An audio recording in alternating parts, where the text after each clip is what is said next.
From lights, camera, action to crime, bodybuilding, and violence. This week we're discussing The Fall Guy, Love Lies Bleeding, and Panther Panchali. This is the Film Angle.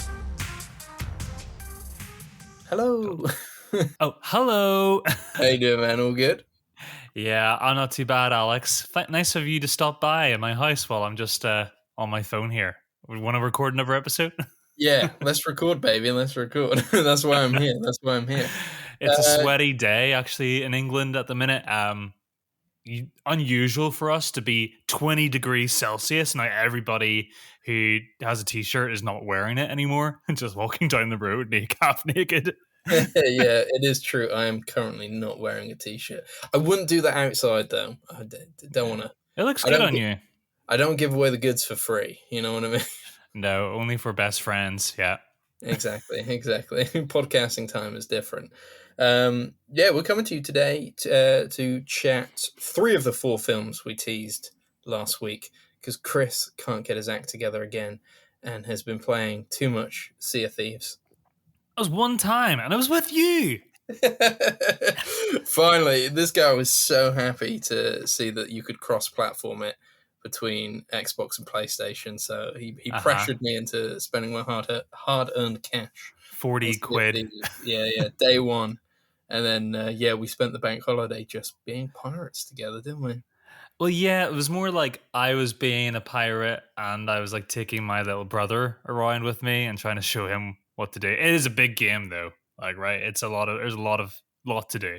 I had no idea what was going on half the time, but I was just happy to be there. I was happy to be on the 7 seas, riding the waves. And well, it was like, I was like, should we do a nice wholesome quest together? And you'd be like, let's go attack those people over there. Which completely just tells you like the difference between Alex and me. I wanted the true pirate experience, all right? I wanted the true pirate experience. Yeah, I leaned into that more in the second half of our playtime. The 3 films we're talking about. Yeah, we're a film podcast, not a gaming podcast. Not a gaming podcast. Yes. The 3 films we're talking about are The Fall Guy, Love Lies Bleeding, and Panther Panchali. And then the film that you missed out on, Kris, but I did watch, was The Idea of You, which was the kind of Harry Styles fan fiction turned into a movie. Which is that a theory? Is that set in truth? Well, I think actors and directors try to deny it, but there's no, it's definitely inspired by that kind of persona. He is a British guy in a boy band with tattoos who has a fling with an older woman, which is what's happened with Harry Styles at least twice, right? Like, but if you just tell me that without the Harry Styles thing, I'm like, yeah, sure, that happens a lot. I'm like, that doesn't sound like a ridiculous thing to me. I think like the author of the book and all that kind of stuff has kind of denied that it's like heavily Harry Styles. Yeah. But there's no way that it's not like somewhat inspired. But it's one of those films where it's kind of like it's just a fantasy in a way. Like it is a fantasy on a book. Like, oh, I just turned up to Coachella and met this boy band guy, but I don't know who he is. But he likes me because I'm normal, and I like him because he's normal and he's trying to escape his boy band roots and all that kind of stuff. It sounds like a real like throwback. It's a director of The Eyes of Tammy Faye. Sure. Big Sick. So like some credentials there, and obviously Anne Hathaway is a pretty big name, and I think that was why I was kind of intrigued by it, was because I was like, why are you guys going into this? Like, this kind of film seems somewhat beneath you. Is that kind of lower tier rom-com. Yeah. But obviously it wasn't that in the end, right? Well, no. I would say like it's still like incredibly cheesy, but it did win me over. I was very much invested in the relationship, and maybe that's down to Anne Hathaway just being as good an actress as she is. But I bought it. I bought into the troubles that come along with the fame and all that kind of stuff of being in a relationship and the back and forth there. And yeah, honestly, I was swept away in the film. I don't know if I'm just a sucker for kind of romantic films, but I really enjoyed it. So get on it, Kris. Yeah, I'm going to jump right on that one, Alex, because I am a big fan of the rom-com. they have kind of tried to reboot it the last couple of years. Like we've seen things like Ticket to Paradise, and then you just get your every week there seems to be a new, like you say, really crappy Netflix version of this. But when it hits, when it does it really well, I'm there for it, you know. So I'm really looking forward to it. If you recommend it, then I think I'll probably get something It's out of it at least. it's one of those like shitty airport books that you pick up and you read on the beach, or I've like is never left done in your that. hotel. I mean, yeah, I love a lowbrow, shitty holiday book, Yeah, and my mum does. your Colleen Hoovers and all that kind of stuff. I something about just a really easy book on a beach. Books like Um, called like Sandals in the Sun or like Sangria at Noon or something like or something like yeah, that. it's that Yeah. come to life, and it's yeah, it's great. I was won over. I was won over, Chris. I'm a Oh, romantic at heart. I can see you're like swinging around the room. You're like a Disney princess. I can't do that too much. It's too hot, mate. It's too hot. Okay, Alex, I'll jump in on that, and then I will give you my report when we come back on the show at some point, if anybody What's your cares own, about man? it by then. Alex, do you like stunts? I do like stunts. Do you like guys? Trick question. Do you like to see them fall? Sure. Well, there's a movie out called The Fall Guy, and I've Yes, seen it. this is. I know I've seen it too because Oh, you made me. You made me see it. no, I'm not going to get the credit for that. It wasn't originally on our podcasting schedule for one reason or another. I don't think I was particularly like, oh, I have to go see this. Me neither. Me Um, neither. Even though it's the film that's kind of kickstarting the summer, right? Yeah, I mean, it This kind is of the big has that summer sort of. blockbuster. Yeah, I think that's just the way the movie looks and everything like that. It's got this sort of summery, like sheen to it, even though it's not like a summer movie. Like it's just a typical middle of the road, like summer blockbuster. But I think, Alex, it's less than middle of the road. I thought this wasn't great. I didn't like this movie. I am still a little bit mad that I had to go see it, so that tells you Yeah. something as well.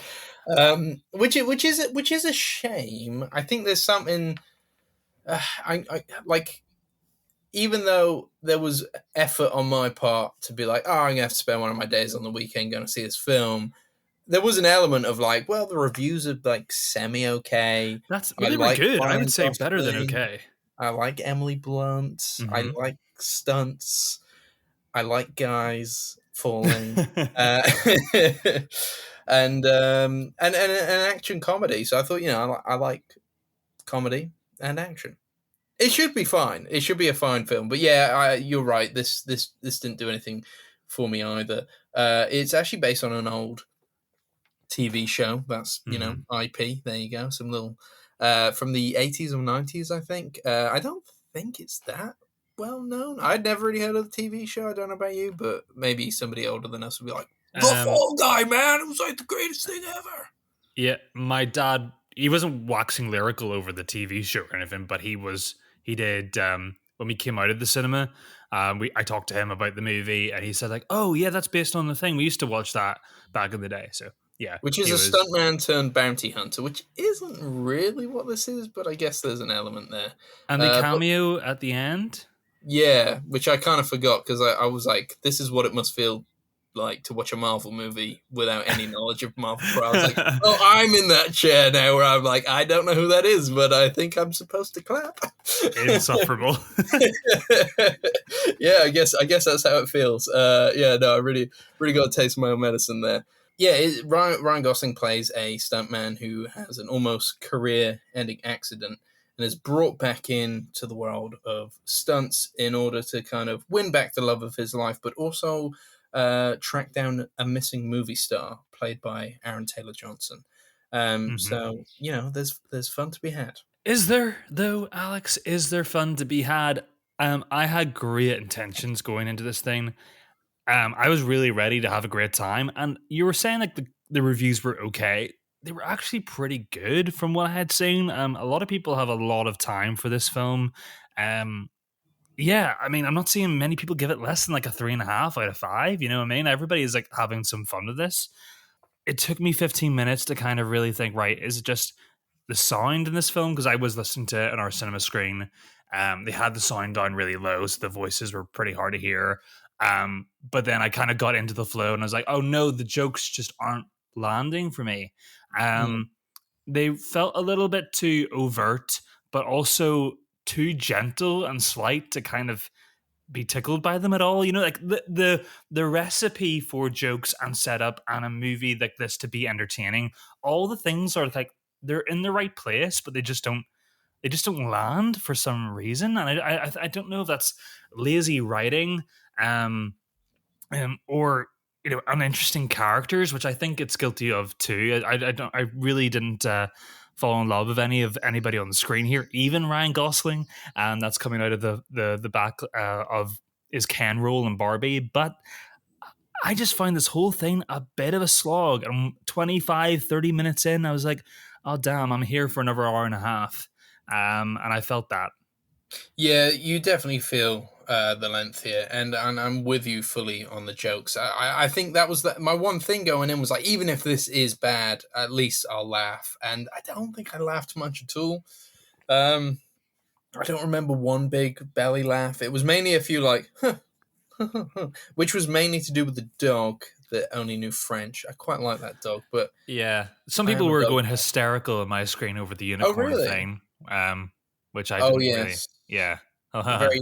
I think I gave it a ha ha. Ha. yeah, Very, yeah, kind of. It. I mean, it is a film that should be a 12A, but I guess that was a very kind of 12A drug sequence that they got to bend into there.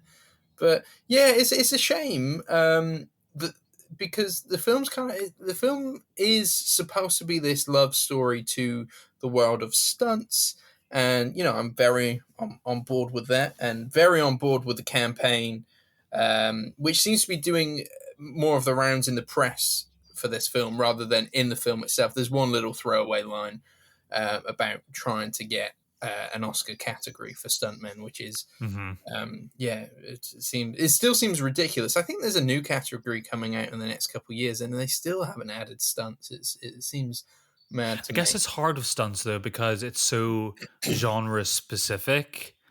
Like what stunts belong to as well, and yeah, I But it's guess both, like all the Oscar categories, it's voted on by your peers within that world. So, like the sure. animation is, or the visual effects is voted by visual effects guys and girls, and the sound is done by sound people. So, like, surely the stunts would just be voted on by people in the stunt industry who are very impressed by a particular stunt. That's true, and it is amazing when you see the behind the scenes of these films, and even at the credits of this film.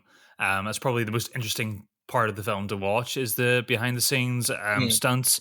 It is amazing. People do put their lives on the line, and people do die doing this sort of thing, and it is an incredible art form in itself. And yeah, you're right. I think it should be honored in some way, but I don't think the movie makes a point enough of that to really kind of justify that, being this great movie for the stuntmen.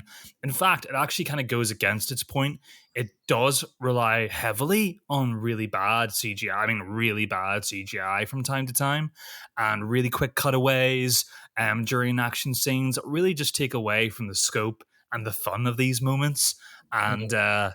And then when you see the stunts at the end of the movie in the credit roll, the behind the scenes, you're like, oh, this looks way better than the film I watched. Where was this?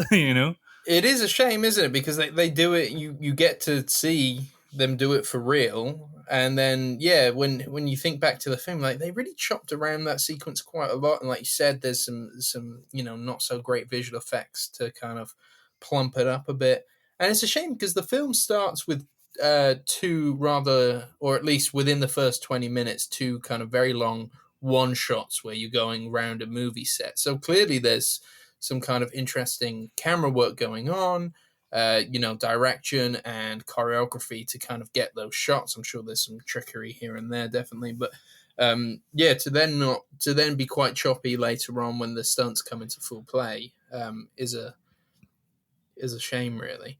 Um, yeah, I felt like the film overall was just like the film overall was quite messy because it sets up this story between uh, Emily Blunt and Ryan Gosling and their kind of relationship. They have a great relationship, but it's, within 18 months of him having his accident, it's fallen apart and they've not spoken to each other.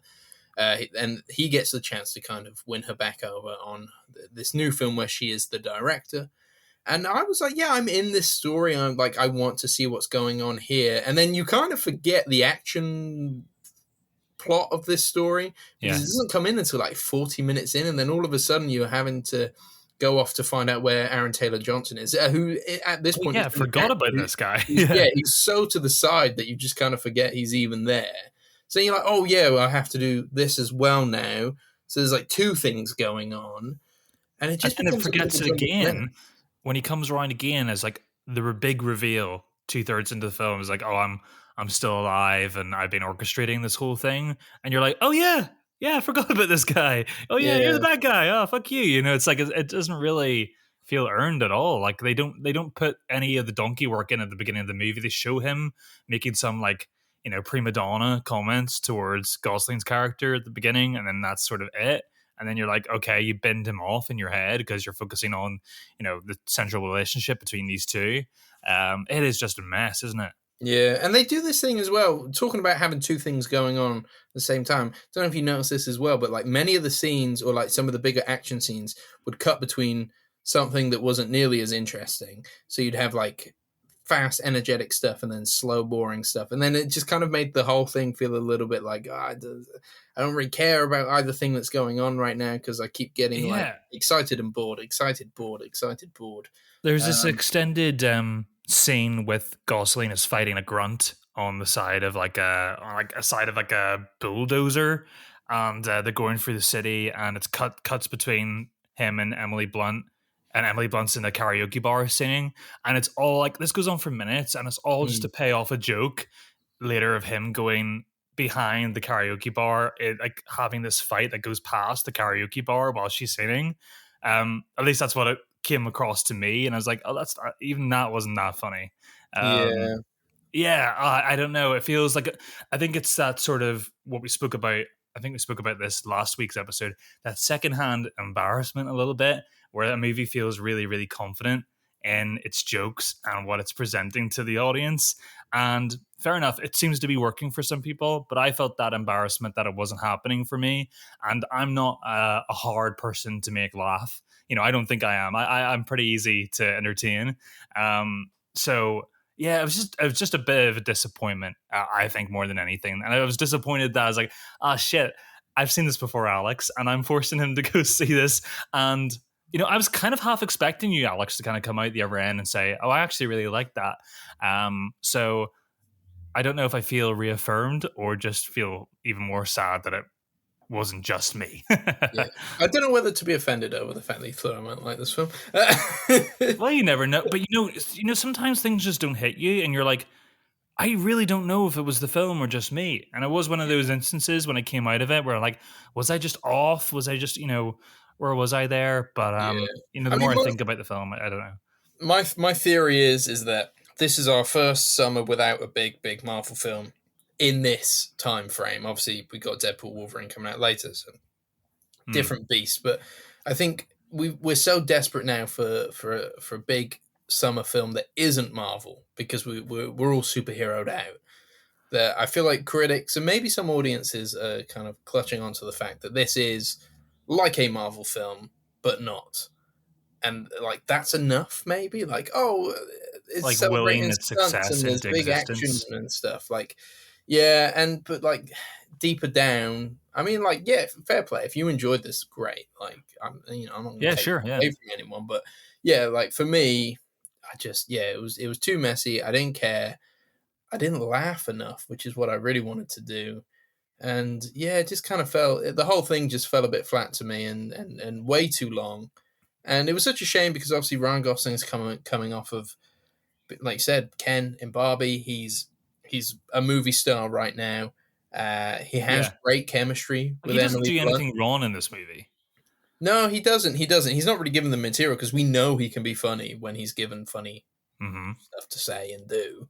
But when you're given, just like Brad Pitt in Bullet Train, where like things just kind of happen to him.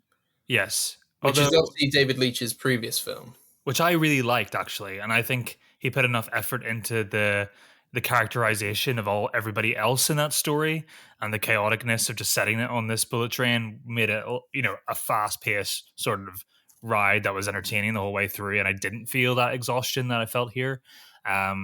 So I was hoping it was going to be a bit more like that, but I don't know. Yeah, I think you're right about the whole thing about almost willing this film's success into existence. It's almost like the bar has been lowered, we're our own bar for enjoyment, and that like this is just passing. I don't know. That's a theory of mine too, but I don't want to step on anybody's feet. If you enjoyed the film, that's absolutely fine, and I'm glad you did. What did you think of kind of Emily Blunt and Ryan Gosling? Like, for me, I felt their chemistry was good, but I felt like they did this thing which kind of started around The Amazing Spider-Man with Andrew Garfield and Emma Stone, where they kind of like, oh, we're just so like natural. We kind of mumble each other's lines, and we kind of like just everything just doesn't feel written. We're just improvising on the spot. But I found their kind of dialogue to be just a bit boring and Oh, mumbly. oh, absolutely. They're both doing a fine job of what they're given. You've already said that, Mm. but I think you're so right.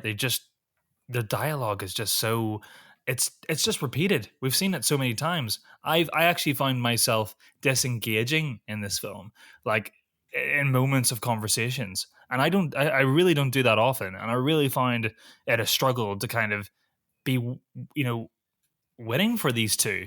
I mean, when you're giving me lines like, "Oh, maybe we'll make some bad decisions later. We will have some spicy margaritas." I'm like, that's I was funny in 2008 maybe, but I'm not laughing now. Yeah. Sounds a little bit bitter, but like it was just not. I just find it very very lazy in that on that point of view. It was just a shame because I do think there are some really good intentions behind this film. Although I do think that they are sort of elevated higher than they actually were intended to be. I'm talking about the stunt doubling stuff. Yeah, it's someone will enjoy it. People are enjoying it. I'm not one of those people. Unfortunately, it's a bit of a thumbs down for me. No, yeah, it's a thumbs down from me too. I mean, it doesn't help that the last film we saw in the cinema was Challengers, and we absolutely were on cloud nine after coming out of that, and it's just a different cinematic experience, I guess. Though this isn't lighting up the world, or at least not in relation to its budget. It's not doing amazingly considering it's $150 million budgeted film. Had it not been $150 million, you'd probably be like, "Ah, it's doing fine." But It's a because it's hard so film to. expensive, it's kind of bombing a little bit, or at least just being kind of not winning over the world like I think the studio expected it to. It's a hard film to market, isn't it? It's like, yeah, was it you that told me that like, people are saying that this film was like titled "The Stuntman," or it would have done a lot better, Oh, or something actually, I like. think it was more like Stunt Ken. If you called it Stunt Oh, Ken. okay, yeah, either. Yeah, because you're like the fall guy. What does that kind of tell me? That's sort of vague, but yeah. What else is there more to say? It's that is the film.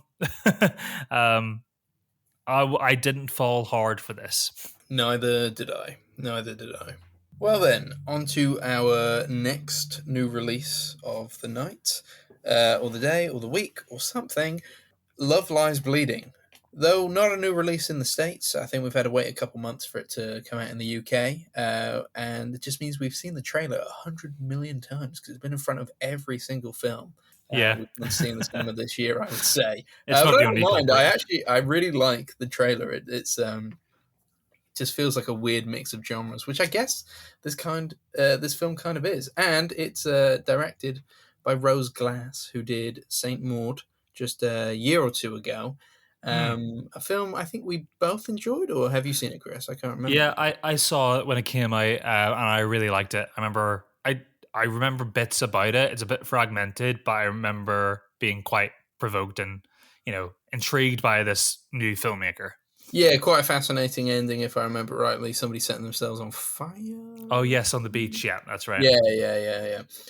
This new film is we're now into kind of like grimy '80s American trailer park territory, and we follow Kristen Stewart, who plays a gym manager who falls for a bodybuilder, played by Katie O'Brien, and she's headed through her town to get to Las Vegas to be part of a bodybuilding competition. But along the way, she's looking for work and a place to stay and all that kind of stuff. But she kind of falls in love with Kristen Stewart and ends up working for her dad, who just so happens to be the kind of crime boss of the town that they are in, and not a very nice guy, and has a crazy mullet hair. He has crazy hair. Yeah, my favorite hair I've seen on Ed Harris so far. He looks like an absolute psycho in this, I think. I love Ed Great. Harris in anything. I remember. Did you watch Geostorm? Did we watch Geostorm together? AKA no Uh, storm in the film, but it's called Geostorm. yeah, long Um, time ago now, though, wasn't it? Yeah. Yeah, I remember he was like, there's definitely a villain in this film, and it's centered around the vice president in the White House, which he plays, and he's always in the background of every scene. And then suddenly the second half of the movie reveals, oh, Ed Harris has actually been orchestrating it this whole time. Well, yeah, because they're not going to have Ed Harris in for 10 scenes, not say a line of dialogue, only for him not to turn around and be the villain. So yeah, I love Ed Harris in anything, whether he's a good guy or a bad guy. Yes. Here he's a bad guy. My favorite Ed Harris is Truman Show Ed Harris, where he plays Mm. like the Steve Jobs kind of creator of that world. That whenever I see him, that's all I can think about is the Truman Show. That's my favorite role. Probably his best role, right? I don't actually know. I mean, like, some would say The Abyss is quite a big role for him. I quite enjoy him in that. I quite enjoy him as the everyman as well sometimes. Like, he melds into that James Cameron philosophy pretty well. Yeah, I love the guy. Glad he's still Yeah, working. yeah. Who else is in this film? Jenna Malone's in this film. Dave Franco's in this film. Yeah, I haven't seen Jenna Malone in a while. I think, or maybe I've just missed some of her projects. But yeah, she's always been around. She's great. Yeah, Jenna Malone's great. Didn't feel like she got much to do here. She just kind of plays the battered housewife of Dave Franco, and yeah, she spends a lot of her time just kind of either in a hospital bed or Or being abused.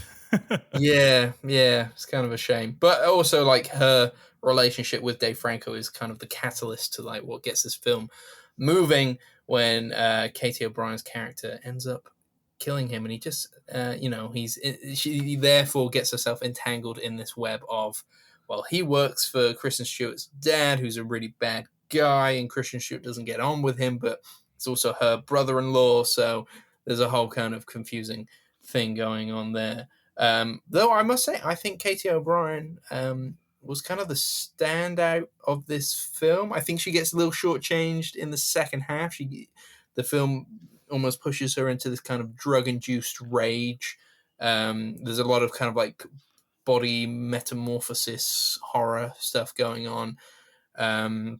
Yeah. And I feel like I wanted to see more of her, but I still, because I was so kind of enthralled by her anytime she was on the screen, I do still kind of highly regard her as like one of the best things about this film. And then, Kristen Stewart, who I think we all know now for a while. It's been a long time since Twilight. We all know she's good, right? Like she's good Some people still need to be told the message. It yeah, seems. she's good. She's good. Yeah, I agree. I think both of these leads, both O'Brien and Stewart, are amazing. I think O'Brien, it's more like it is just the sheer physicality of her as a presence on screen. It is so, there's something about that is so, it's transfixing, especially when you mix in this sort of 80s pulp genre. It kind of completely leans into that sort of thing. She melds into that perfectly. But for me, the star of the show really was Kristen Stewart as Louis. I'm not surprised that she gives such a great performance, but she has a lot of balancing to do. She's the one that's got like 10 different dynamics in this film that she's gonna balance out, as well as her own shit. And I thought it was pretty stellar. I find her interesting. I wanted to know more about her, even as her backstory with her father and what had happened years ago. That had traumatized her was kind of being teased out. I think she managed to tease us enough in that performance to really kind of keep us coming back and really wanting to know what happened with that character. And also just sort of the way she looks at Jackie, Katie O'Brien, the bodybuilder, the way she looks at her in such extreme lust, but also like, you're the first person I've seen in years that I actually don't dislike. Mm, Someone the first person I could feel like is home, and this is just after like a day or two. So this film is pretty love conquers all. Like, I think that's kind of like the lower basis of this film. It is just sort of like, um, the extreme intensity of love, and that it's not really a thing that should be fucked with in this film, because it will turn you into a supersized Hulk. yes, yeah, maybe we'll get onto the ending in a minute, but yeah, it is definitely love conquers all. It's are the sins of your father, the sins of Yeah. the son, or in this case, the daughter, and how similar are you to that person, or how similar were you to that person? Yeah, it's just very pulpy, very cool, very sexy. Lots of sexy sex. Um, Not lots. No, No, is fair there enough. lots? Is there lots in this film? I thought it wasn't. It wasn't as much going on as I thought it was going to be, like, as teased. But I actually thought like the more sort of probably the more erotic part of the film for me was probably its intro, as we're thrown into this world. We get this really stylish shot of looking up at the stars in New Mexico coming down, and then into the gym, and just seeing like how all the different parts of these the mechanics of these machines in the gym work and like operate, and sort of the eroticism of that was quite interesting. And I think that's kind of the strength of this film for me, Alex, is Rose Glass is definitely, I think, two films in, is definitely a filmmaker with a real eye and a unique perspective on things, where maybe Love Lies Bleeding falls down for me and perhaps didn't surprise me with a plot that I hadn't seen before, because it certainly isn't that, is maybe the writing was just not quite up to the caliber that Rose Glass, her directing style and her cinematographer and all that sort of thing. I don't know if those two things are on par together. I don't think it's a massive marginal change between the two, but I do think that it's the direction that carries this film towards its finish line. I'm saying like at the surface, I really like the film, but it was the style overall that really kind of made me stay. Yeah, I can see that. I think if you were to pick holes in the substance, then you could Mm, probably do so relatively easily. It is a different beast of a film compared to Saint Maud. I definitely didn't see this coming as her kind of next film, but I'm so happy she's gone full out there with this, because I think it is like we just need more kind of pulpy action films that delve in with crime and kind of sexually charged, but also kind of grimy and dirty all at the same time. Yeah, it felt like a throwback to something maybe that wasn't always there, but or at least had a different genders involved and different sexualities. mhm. So yeah, I was all on board. There are a few bits near the end, like I said, like I've already mentioned about the kind of steroid induced hallucinations. Not really sure what was going on there. And then yeah, you mentioned it. A kind I of think baffling moment in the final act where um, Katie O'Brien is like supersized for a split second, but it's not real, or at least we're not. Yeah, I think that's sort of where it throws you off. And maybe it's just me being dumb, but like, did you feel the first couple of times that she was starting to show these signs? Like, I was struggling to work out whether the film was trying to tell me it was all like inner within herself, or whether it was an actual physical thing that was being represented in this world. Because this Mm, film has like a real, even when nothing weird is happening, there is sort of this sort of twinkly fantasy sort of aura to it at mm. all times, that nothing ever it feels a bit Twilight Zone at times. Yeah, Um, it's heavily stylized in a way and it kind of like anything can hallucinatory happen. and yeah, like almost like a comic book. Some of the kind of ways it visualizes things at times. Hmm. Yeah, and also has really gross kills in this, or some really good. moments of gore if you're a big fan of Very that. violent. Yeah, very violent.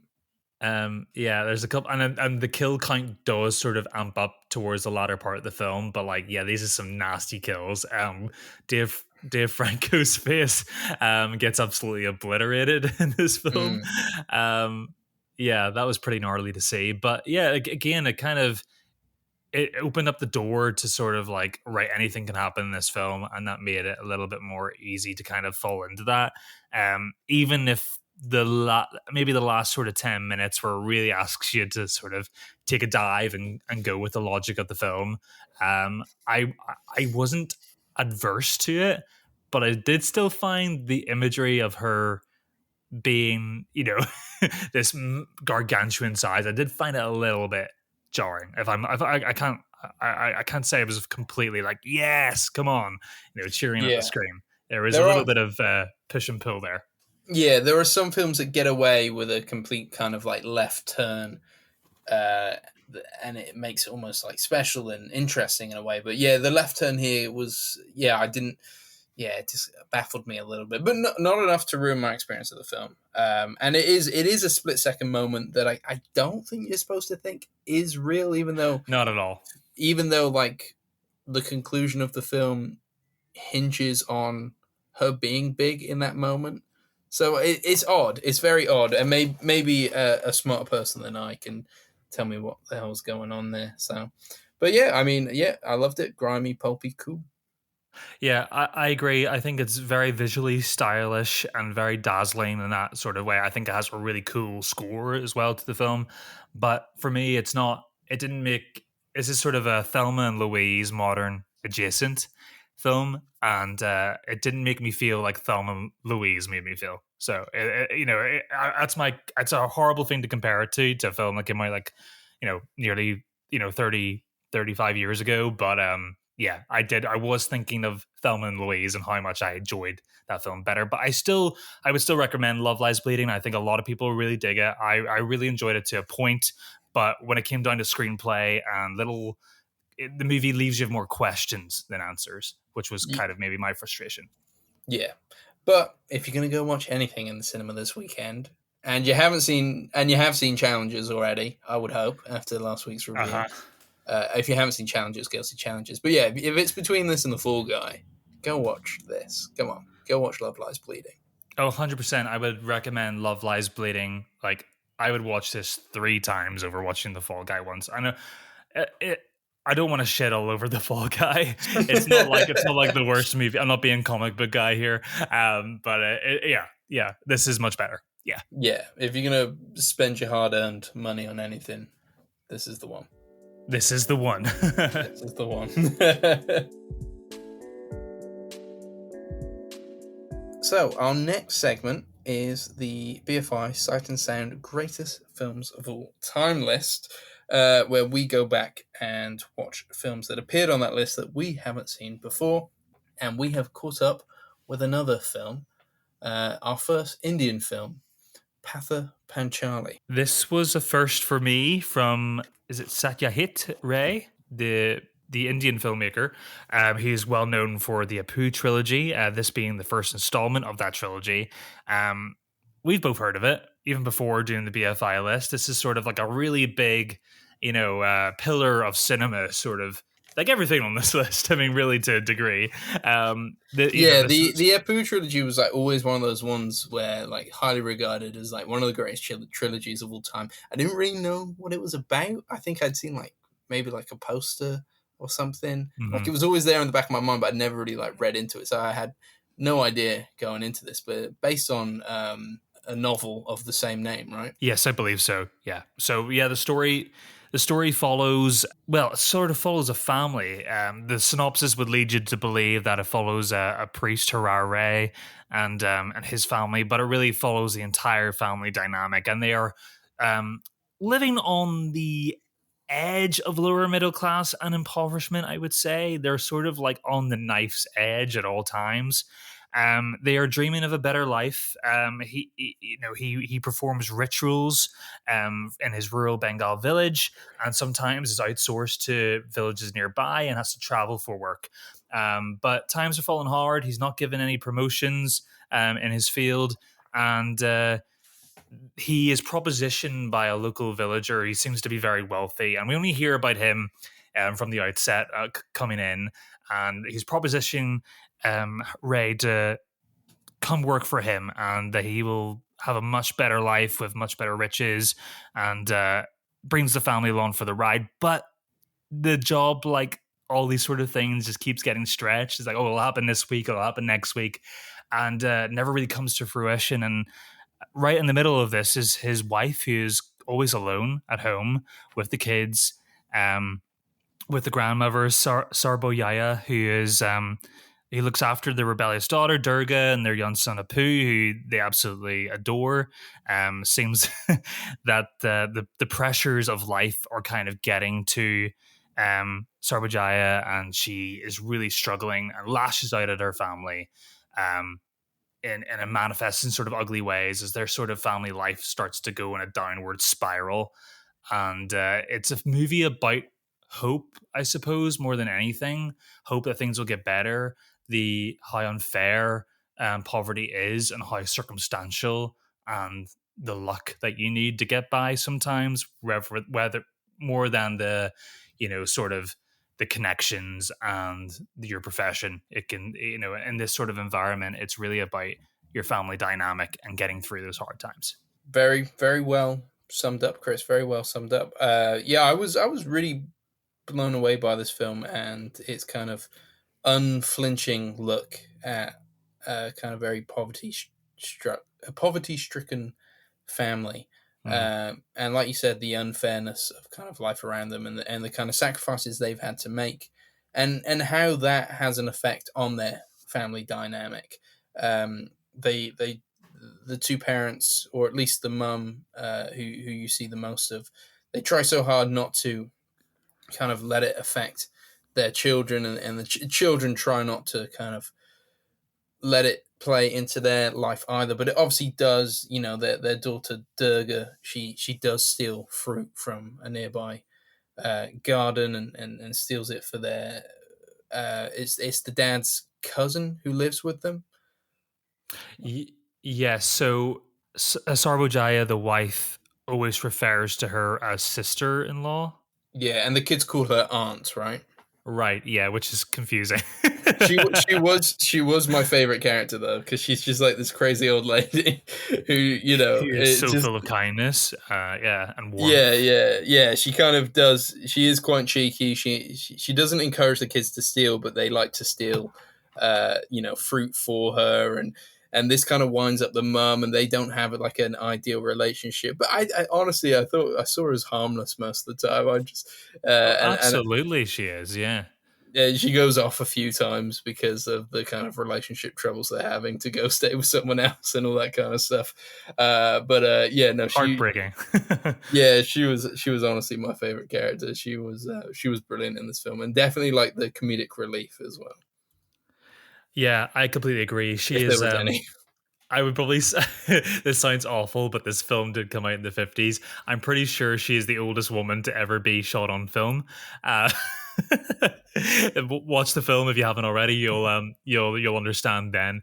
But yeah, she's like this. She's almost like completely, her body, her physicality is completely almost like inverted over. She's completely she's hunched. She is physically just impaired, and you can't help but feeling so sympathetic for her. It's amazing that someone this old, this old and towards the end of their life, admittedly, is giving such a like incredibly committed and nuanced performance. The way she interacts with the children feels so genuine, and just feels like it does actually feel like you're watching real relationship kind of blossoming on screen. And even though for Sarbojaya, like this woman in her life is kind of compounding things that are happening, these intrusive thoughts that are happening to her, as an audience member, you can't help but think like this person is a positive impact on this household. Yeah, For the kids at least, anyway, and the husband, when he comes home, he loves her. yeah.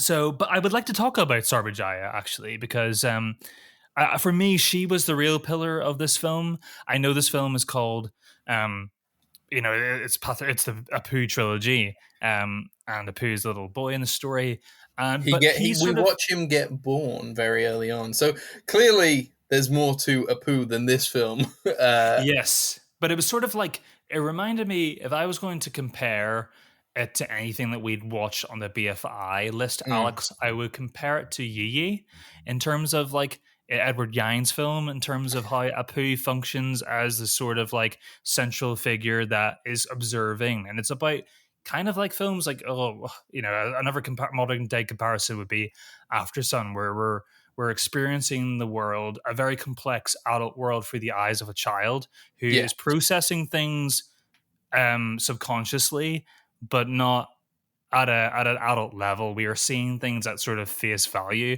and that's why we, as an audience in this film, it's such clever storytelling for the 50s. We're seeing things at a really sort of dynamic dimensional level. We get to see everybody's point of view and mm, understand everybody from both sides. Which is a perspective you don't have when you're in a family and you're locked in a dynamic situation where like everything's going on is awful and you're only focused on the negative. And this film does such a great job at showing us the beauty of the family dynamic, the hopefulness, and also the sorrow and the grieving and all that sort of stuff too. It's a real like full meal of a film. yeah, 100%, 100%. But she's incredible. I was going to say about Sarbajaya. She is like the pillar of this movie. I mean, she is. I mean, maybe not on paper, a character you can always fall in love with because she does bear the weight of everything. She's the only one in this family that is actually, really taking everything that's going on seriously and carrying the worries of the future of their family. And as we learn, pretty rightly so.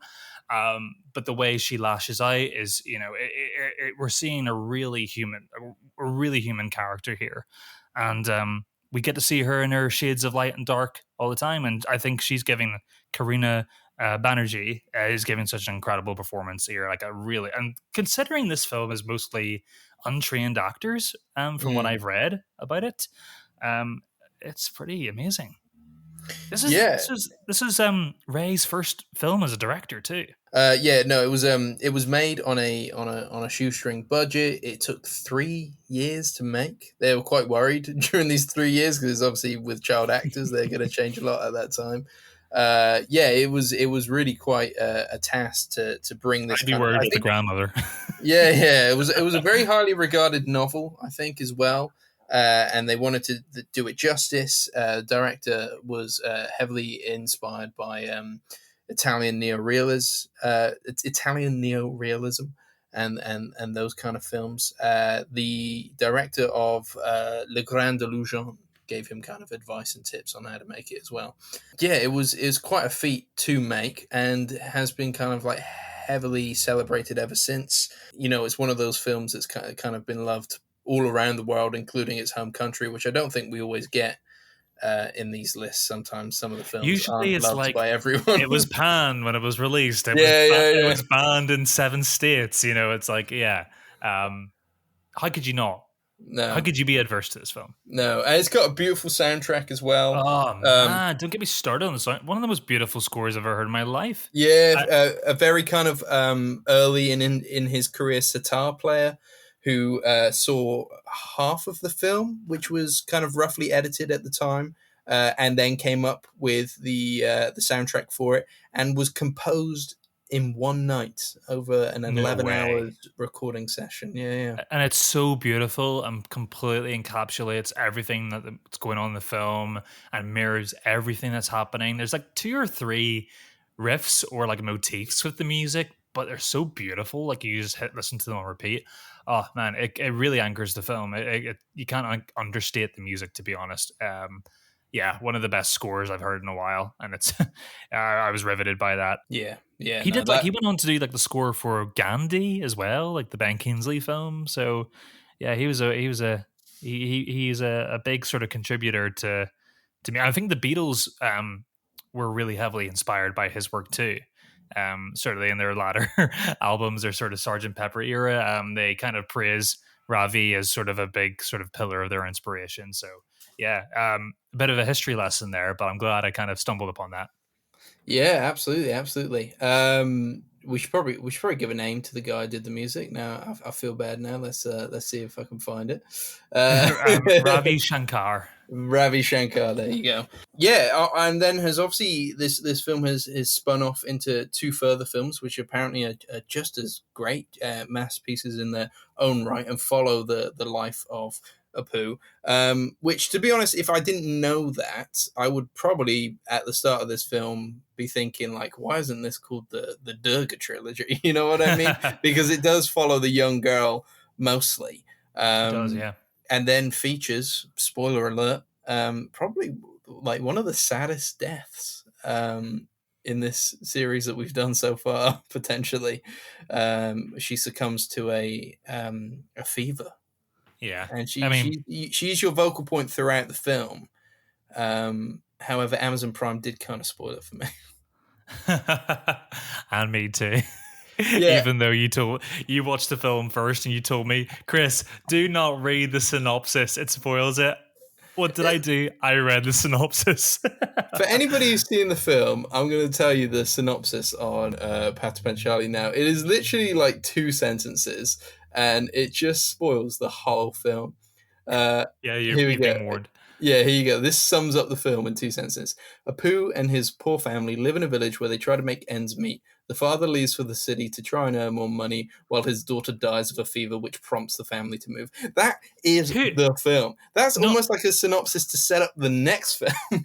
yeah, but that's like who wrote that? Because that is a gross oversimplification of like what a beautiful story this is. Like you literally just like honestly, it is so much more than that.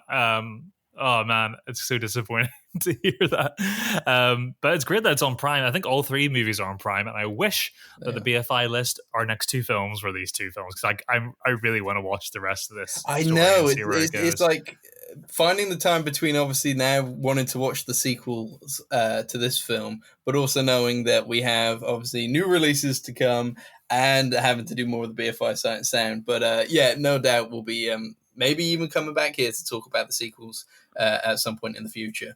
But yeah, no, I really really like this film. Really really hit a nerve with me, and yeah, really kind of sweet and beautiful. And I think clearly does deserve its place on the list. Yeah, absolutely. I love like did you when you were watching it, um like it didn't even look like a classic black and white film to me. It was like ultra monochromatic. It was Mm, it was just like white and dark and shadow. It was just like really beautiful in that way. It almost give it everything a sort of like a softness to it. mm, I don't know. This film just looks really cool. Like how this camera, apparently the camera crew also had no experience ever. Like, where the hell did they learn this? I mean, seriously, everything, every set piece is framed so beautifully. You feel like the main house where the sort of story is just centered around this one home.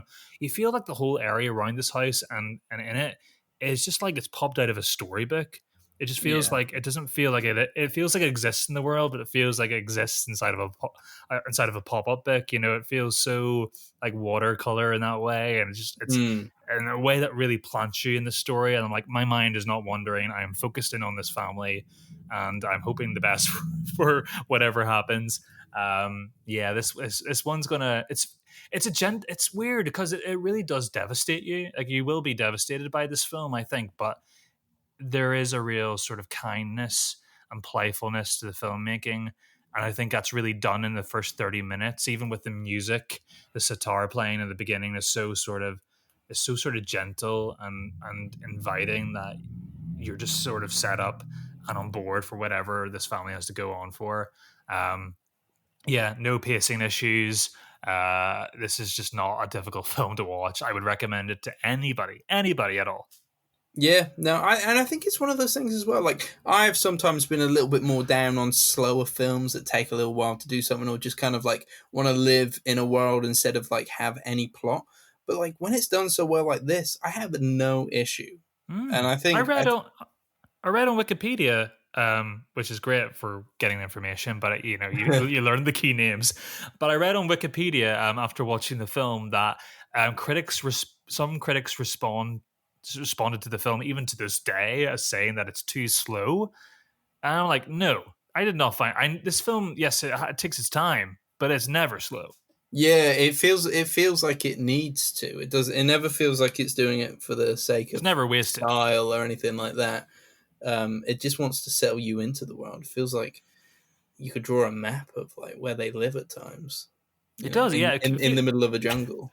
It does feel like going back to video games. It feels a little bit like video gamey. It feels like a little mini hub world that you can sort of navigate yourself. I know these couple of houses. I know where the pond is. I know where they keep the fruit. Yeah, I know everywhere. It's good. I'm looking forward to catching up with the other films at some point. Very good, Alex. Well, that has been the film angle for this week. We are going to be taking a 1 week break. We got some plans, some gigs, and all that kind of stuff coming up that are going to ruin our film watching. But when we come back, as we teased last week, we're coming back with a brand new lick of paint. We're getting a film angle rebrand. We're changing everything but the name. Will still be the film angle. But we worked with, I don't know if you remember, our guest from 4 or 5 episodes ago, Alfie Hunter Martin. You mean the best episode the film angle has ever done? Yeah, I remember. You remember him? Yep, excellent.